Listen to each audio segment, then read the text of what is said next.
Hi Ian, thank you so much for joining us today. We are really pleased to have you to be talking on the subject of past lives and reincarnation. But before we really go down those lines of delving into that subject, I'd really like you just to tell me a little bit about yourself and what led you on the path to, well, writing about spirituality. Okay. Well, I haven't got a fascinating sort of conversion tale to tell. It's not one of those St. Paul to Damascus, the scales fall in the eyes jobs. I guess, like many of us, I've always had a bit of an interest in the paranormal and things like that, and maybe Atlantis myths and various other things. And I can remember reading Erich von Daniken's Chariots of the Gods when I was younger and being quite impressed by that. Not quite so impressed now, actually, as it happens. But anyway, so lots of different things. And then I reached a point where I think, again, like many people, I'd been working in the commercial world for a long time, and I just thought, no, this is not working for me anymore. And there's more to what I want to do. And I was lucky enough to meet a young lady at the time who was quite insistent that I should be doing other things, and she helped me to sort of change into a different path. And so gradually I started researching. I think I went into crop circles actually first, was the first bit of proper research I did, which was quite an unusual one. Yeah, and then things have just developed from there, really. Mm-hmm. So you weren't trudging around in fields like Doug and Dave then, making them? I did a bit of that. I wasn't making them. No, so you were researching them, you were on the other side of the fence. Yeah, trying to. But although, as with a lot of my work, I guess unfortunately, a lot of it was not field work, it was more sort of theoretical based and research work. But yes, I think it was that experience that it taught me several things. The first thing it taught me was that sometimes I write too much, because a friend of mine asked me to write an article for what was then Quest for Knowledge magazine, and about crop circles. He said that's how I got into it, and he said we could do with an article on that. And I ended up writing 12,000 words, and he said, well, I can't possibly print that. I said, why not? He said, well, it's much too long. It would take up sort of 3 whole editions of the magazine. So that's when I got the first lesson in trying not to be too long-winded about it.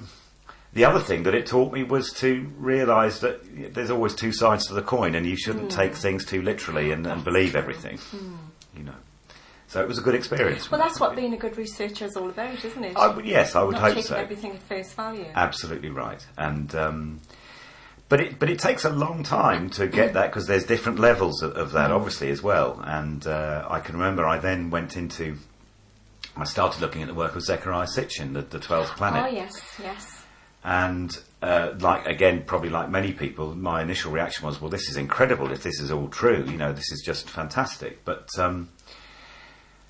again, the more I looked into it, the more I thought, I'm not sure this quite rings true. And of course, I wasn't a professional researcher, and I'd been to university, but I studied economics at university, and I didn't really have a proper background in understanding how to do proper, rigorous research. And so I was learning on the job as I went along, and then I thought, well, you know, there's no proper endnotes in this book for me to reference what his sources are for some of these things, and then various things like that, you know, it sounds obvious now, but at the time to me that was all new, and I thought, well, not sure this is really stacking up quite as it should do.